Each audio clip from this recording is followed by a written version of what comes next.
সরকার এডিসিতে হারছে, বিজেপি সরকার এডিসিতে হারছার পরে দেখেন কি হারে বৃষ্টি তুফান দিতেছে। এই চক্রান্ত ষড়যন্ত্র আর কতদিন?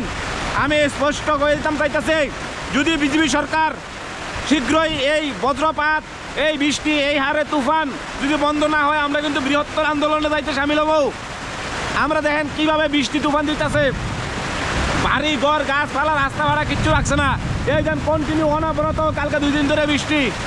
আমি স্পষ্ট কইতাম চাই, যদি বিজেপি সরকার, বর্তমানে রাজ্যের ক্ষমতাসীন সরকার, যদি এই বৃষ্টিপাত, এই বজ্রপাত, এই যে গাছপালা ভাঙ্গন, এই যে সীমাহীনভাবে বৃষ্টি, অতিরিক্ত বৃষ্টি, এই দেখেন কি হারে বৃষ্টি দিতেছে, যদি বন্ধ না করে তাহলে আমরা শীঘ্রই বৃহত্তর আন্দোলনে যাইতে সামিল হব।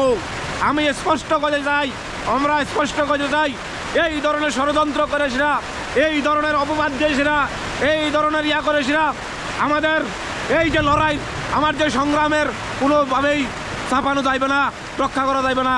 তাতে করে আমাদের আরও সংগঠন মজবুত হইতেছে, আমাদের সংগঠন আরও দৃঢ়তার সাথে কাজ করব। আপনাদের এই বড় বড় থাড়া, এই বড় বড় ইয়া দিয়ে আপনারা বন্ধ করতে পারতেন না। আমাদের আন্দোলন, আমাদের সংগ্রাম আলচে চলবে, আরও তীব্র হারে চলবে। আগামী দিন বন্ধুগণ, আমরা রাস্তা অবরোধ থেকে শুরু করে বিভিন্ন জমজমাট, যানজট সব কিছু বন্ধ করে দেব।